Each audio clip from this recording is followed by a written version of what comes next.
Hey, how y'all doing out there in YouTube land? This is Stiletto coming at you from the Wild Wild West. And today, I just want to have a little discussion. I saw something on YouTube today that I was very happy to see. Stickman. He did a weight hang. Well, he actually did some of the old Demko tests on the new Atlas lock for the 3.5 inch drifter / engage. And I do believe that's the one with the S35VN, CPM S35VN stainless steel blade. But the only thing I don't like about it is it's still got the FRN handle skills. It'd be really nice if that had G10 with the S35VN. Then I think the price would be pretty good for it, because I noticed that the street price, the lowest street price I've seen for it, is like $154. And that's a decent price for it, especially if it had the G10 handle scales. I think that'd be an okay price for it. And originally I saw the prices that it was over $200, and now it's come down. The street price has come down, and I'm very glad for that. Very glad for that. But still, the Mayhem is way up there. The Mayhem is still at $235 or $239, I think it was, for pre-order at Knife Center. $239. I still think that's too much for that knife, even though I really love the Mayhem, and I think it's going to be an awesome knife, especially after seeing what the testing that Stickman did with the 3.5 inch version of the Atlas lock knife, the drifter. I really think that the Atlas lock might turn out to be a really nice lock. I don't know. I don't have one, so I can't tell you for sure. It may not be as fidgety though as the Andrew Demko Shark lock. I noticed, because I noticed that when Jimmy Slash did his video on the first one he got, it was a 3-inch one, I think it was. 3 inch or 2, it might have been 2.5 inches. I don't know. I think it's one of the smaller ones. The ones I'm not interested in. I don't want a 3-inch one or a 2.5 inch one. I'm not interested in that at all. I'm not going to get those. The only one I'm interested in is a 3.5 inch one and the Mayhem. Those are the two knives with Atlas locks that I'm interested in. Especially the Mayhem. Mayhem even more so than the 3.5 inch lock one, but I want that price to come down. I want the price to come down, because for Japanese AUS 10A, annealed AUS 10, I just feel that's, you know, it's a little bit better than most budget steels, but it's not a premium steel. It's like mid-grade. It's like a 154 CM or a ATS 34 or VG10, VG1. It's in the range of those kind of steels to me. And those kind of steels don't demand a price tag of over, $150 at the most, depending on how well made the knife is. And unless you get into some American knives and like the Hogues or whatever, I know Hogues, they like to use CPM 154 CM a lot. And those knives that they usually offer that, which is better than the regular 154 CM, usually go in between like 150 and 200, and sometimes a little bit over 200, depending on what model it is. But Japanese AUS 10A with a GFN handle scales, to me, is still not, I don't care how big the knife is, it's not worth $239. And that's the lowest price I've seen for the Mayhem. Lots of other places went even more for the Mayhem. So, and then after you get the tax and everything, it makes the knife, because I ran it through. I think it came out to like, with the tax and everything, and it came out to like $278 or something like that, $270 something, the total cost for the knife, because at Knife Center you have to pay taxes, and so you don't get away with the taxes and all that kind of stuff. So on the Mayhem, even though I really want one, especially after seeing the weight hang test, the little 3.5 inch knife held over 700 pounds. I think that's freaking awesome. Freaking awesome that a little 3.5 inch knife can hold over 700 pounds. That's crazy. So, that lock must be a strong lock. I still want to see more testing though. Excellent job, Stickman. Excellent job. I know you didn't do it exactly the way Andrew Demko used to do things, but you did a good job, buddy. You did a good job. And And I'm thankful for it because that's been what I've been wanting to see. It was sort of bugging me. You know, I hope you don't take this personally if you see this stick, man. But it was sort of bugging me that you were saying that it was the strongest lock ever, and there was no testing videos of it. That's one of the things that sort of burned me up the last video I did about this subject. And now I have seen that it is a strong lock, and so that makes me, you know me, I'm a lover of strong locks, especially when they come from cold steel. Well, actually, I like everybody's strong locks. If it doesn't matter who it comes from. If it's strong, it's strong. And I've been an avid lover of the triad locks in my mega folders. These are some of my favorite mega folders. And I just love them. I love the cold steel mega folders. That's the reason why I want the Mayhem so much.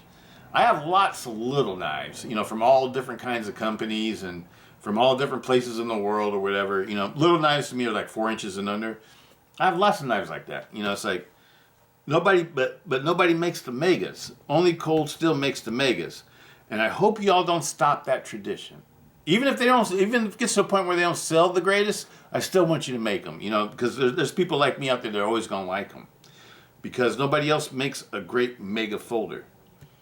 And I'm going to leave a link to to Stickman's cold steel video for the weight hang test, in case you haven't seen it, for the Atlas lot, for the 3.5-inch blade Atlas. I think it's the Drifter / Engage. Originally it was called the Drifter, now they're calling it the Engage.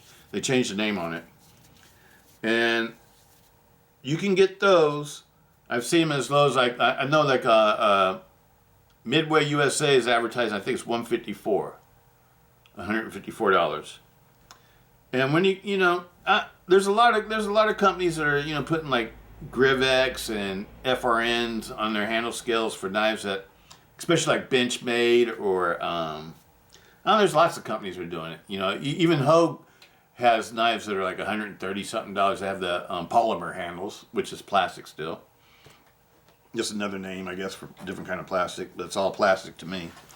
But a lot of the American companies are doing that. But when you get into the Asian companies, though, or the overseas manufacturers, for that price of money, lots of times you get titanium. You get titanium handles, or you get G10 or Micarta handles with a S35VN, an M390, or some kind of fancier steel, some nice fancy powdered steel, and they just give you a lot more money for lot more for your money, and that's the way the Mayhem should be to me because it's not made in the United States. It's not made by Benchmade. It's not made by Hogue. You know what I'm saying? It's not made by Microtech or any of the other famous American makers that are making great tactical knives nowadays. It's made for cold steel, GSM cold steel in Taiwan.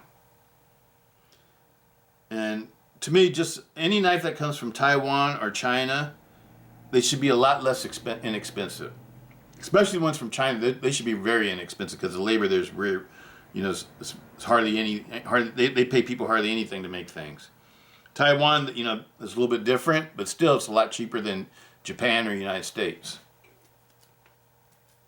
So I expect knives that come from Taiwan to be, way more affordable. And that doesn't really make a budget knife to me. What makes a knife a budget knife is the quality and everything that goes into it and how inexpensive it is and stuff like that. These knives are excellent quality knives. Every one of these knives to me is an excellent quality knife. And if cold steel just matches the quality of these, I'm happy. But I want to see G10 and S35VN or something like that for a knife that costs $239 at the lowest price I can find, street price I can find on the internet. If it's from cold steel, if it's going to cost that much, if you're going to ask that kind of price for it, I think it should cost. I think it should have actually premium powdered steel blades and G10 or Micarta handles or aluminum or like a 70-75 aluminum. If it is aluminum, it needs to be a high grade aluminum, like 70-75, or something like that. But you know, offering a knife for $239 at the lowest you can find it for, and that's not including the tax and all the other fees that are going to be applied to it when you buy it, which makes it almost like $270. I think you're asking too much for a knife with FRN scales and AUS 10A stainless steel blade. Normally cold steel, like these two right here, these have Griv-Ex handles, and this one has a BD1 blade, and this one has an AUS 10A blade. But both of these knives are under $100. And they're about the same size as the Mayhem. Mayhem, according to you, has a 6-inch blade. This is 6-inch, and this is 5.5-inch. So, you know, it's got full steel laners. It sounds a lot like the way the Mayhem's made.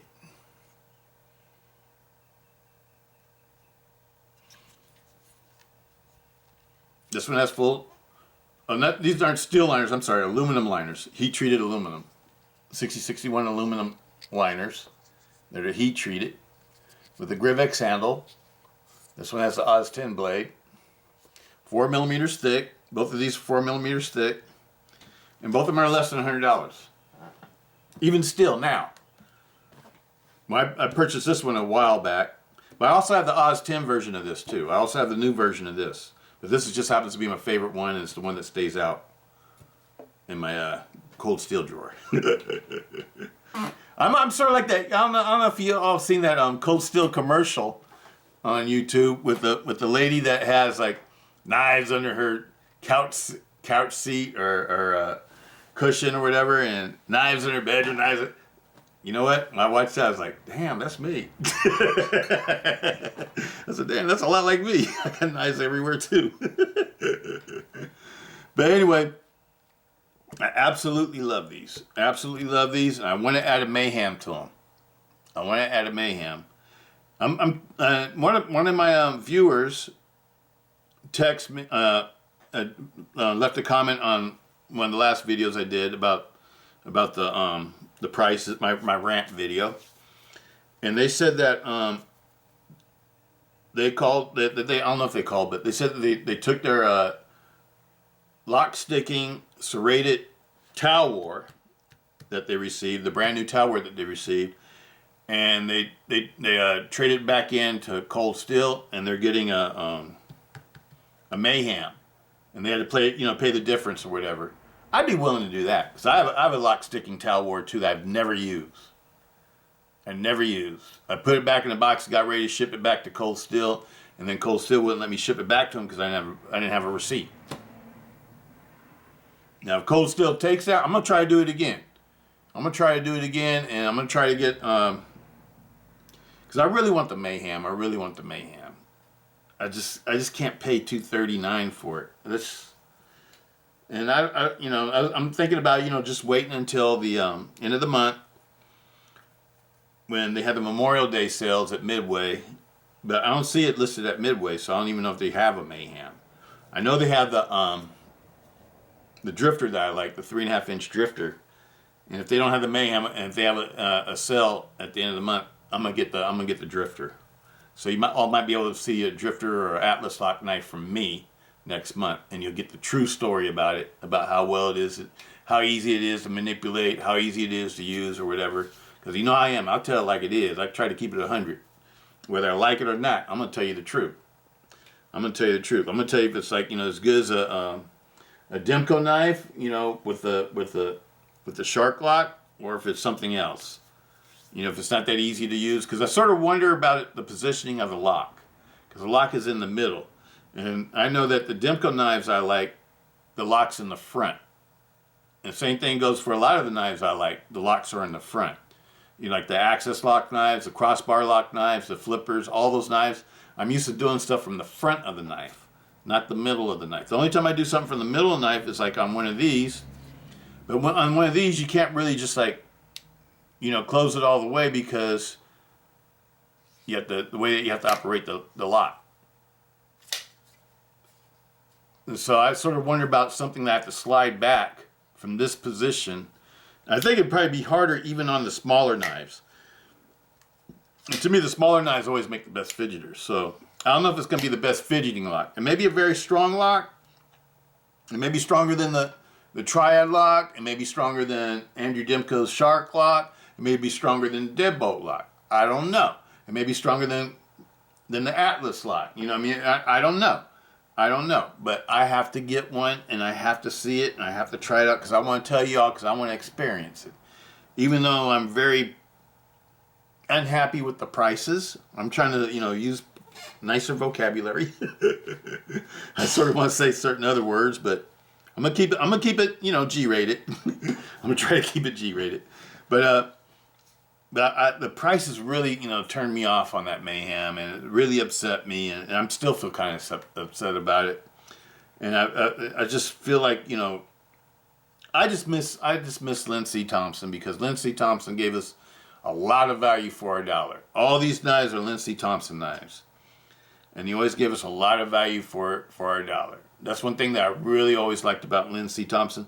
I know a lot of people used to talk trash about Lindsey Thompson, all this other kind of stuff, all the haters and everything. And I used to just sort of think they were kind of stupid. Because they're out buying,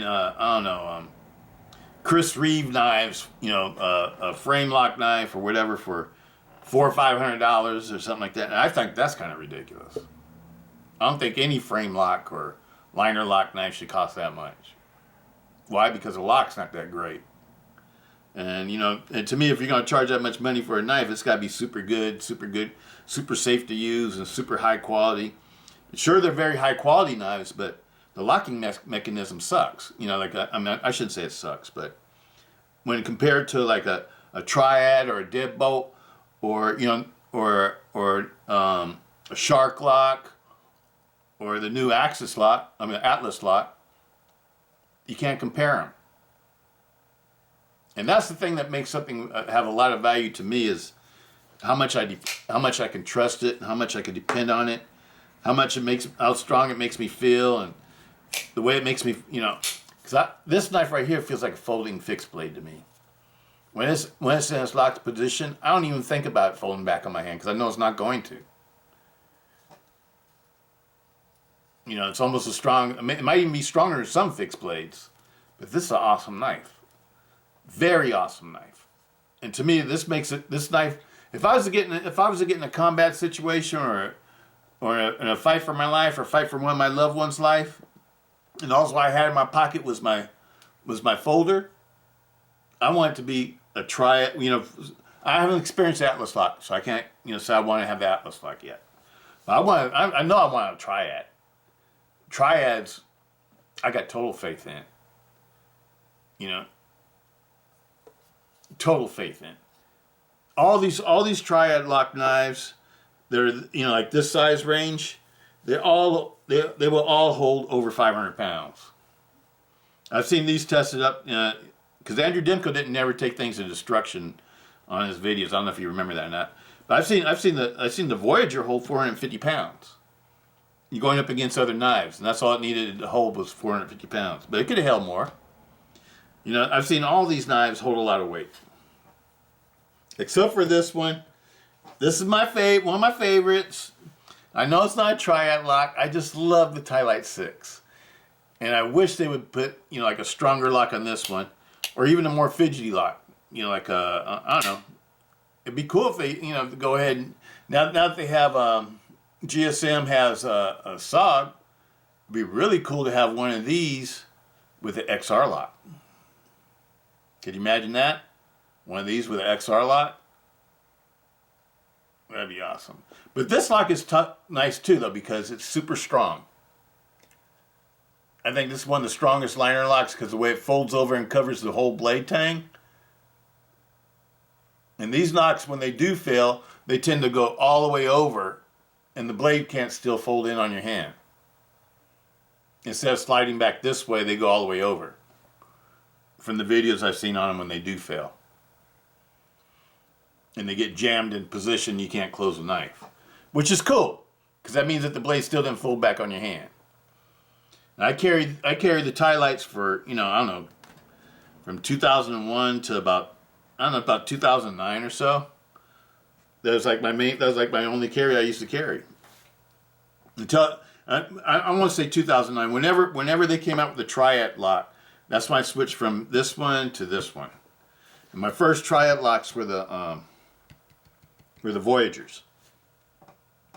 And that's when I fell in love with the Triad lock. And then after that, it was on like Donkey Kong. I got every kind of Triad lock. But this new Atlas lock, after seeing the video today, it does have me excited. It does have me excited, people. My cold steel people. It does have me excited. And so I'm not going to badmouth cold steel because I got to try it out. And I know myself, I will try it out even if I have to spend more than I want to spend for it. I still got to try it out. I got to at least get one. You know, at the price they're asking for it, I may only get one. If I do end up getting one, I may only get one. Because like this one, I probably have, I don't know, eight or nine Tau Wars. I got a whole roll of knives of Tau Wars. I think it's a 10 knife roll. But some are the smaller Tau Wars too. But I got a whole bunch of Tau Wars. I got maybe, I don't know, 10 or 15 holdouts. Espadas, I don't know, maybe if you include the XLs and my small ones, maybe about 12. I got about 4 of these. In all the different years and different blade stills. Voyagers, I got a couple of rolls of Voyagers, maybe 20 Voyagers. Frenzies, I think I got like 4 Frenzies. I got them in CTS-XHP and S35EN. And Highlight 6s, I don't even know how many Highlight 6s I have. I have 2 rolls of Highlight 6s. Each roll is like 10 knives, so maybe about 20 of them. But that's what I do. If when things are priced right, instead of buying one, I'll buy a bunch of them. Why? Because I like to collect. I like to collect for the future. It's like an investment knife to me because and I also like to carry them.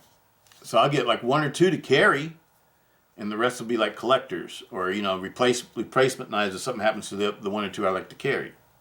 So I'll always have them because I know that these things come and go. Designers make them 1 year, and the next year they make something else, and then they don't make them no more, and then they're really expensive to get. So I always buy more than one of things that I really, really like. And I don't think there's any knives that I've liked more than the Triad knives.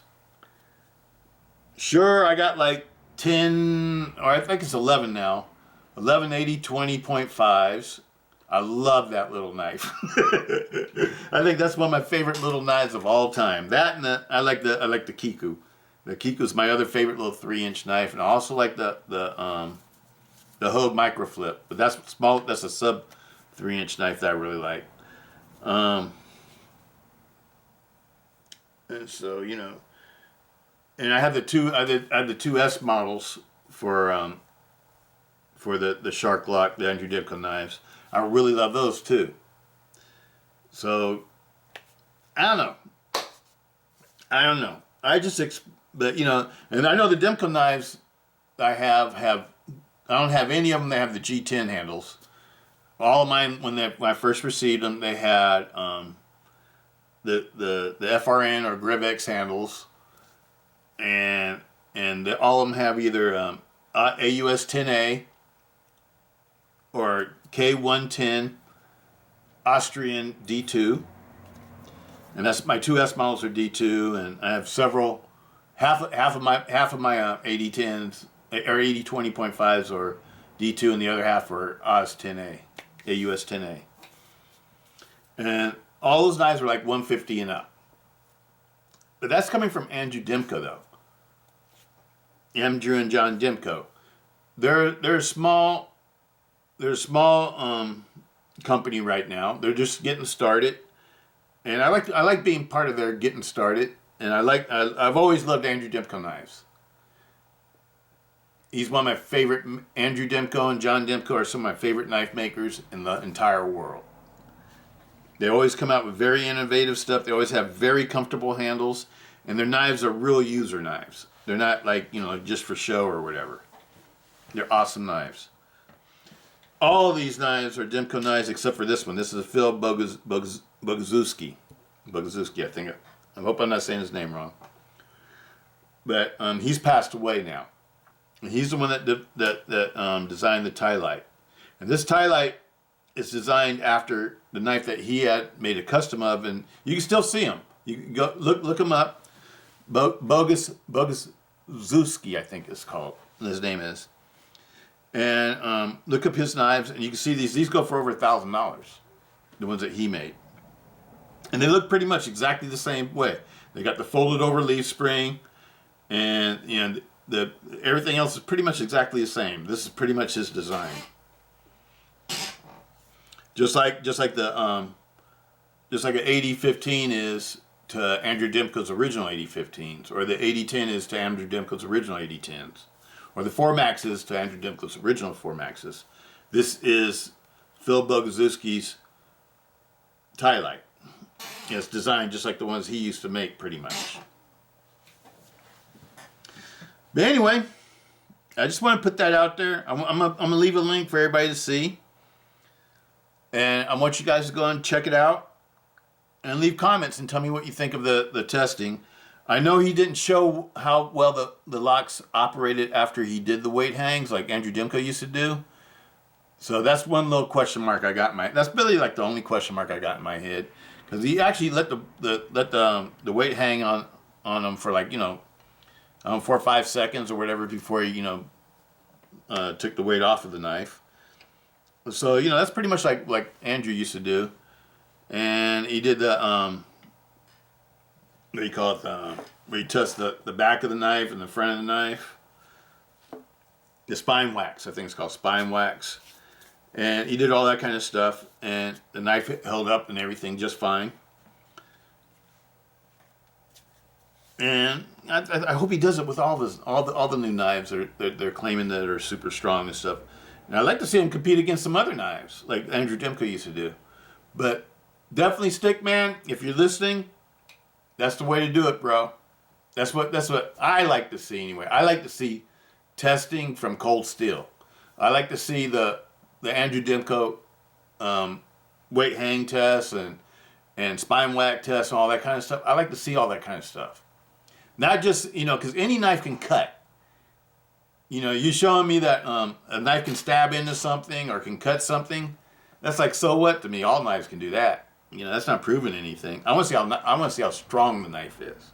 I know they all can cut, but I like seeing the cutting videos too. I mean, don't get me wrong. Now I like seeing those videos too, but I really miss seeing the weight hang test, and I'm glad that you're bringing that back. And I hope you continue using that on all the other knives that you want to sell or Cold Steel wants to sell or advertise. And I read all the comments, and some people were saying that you're not Andrew Demko, blah blah blah blah blah. So what? Don't pay attention to that, bro. Don't pay attention to that. You're doing good, man. You're doing good. I didn't know nothing about all these different kind of knives either until I started getting into them. We all have to start somewhere, and you're doing what you're doing, and you're learning, and you're getting to do it. So, right on, bro. But that's all I got to say. This one, I wouldn't call this one a rant. I would call this one more of a happy video because I'm happy to see the testing come back, and I hope GSM Cold Steel does it on all the knives that every model that they bring out. It shows how strong it is and what it can do. That's what I like seeing. Peace out. Stiletto.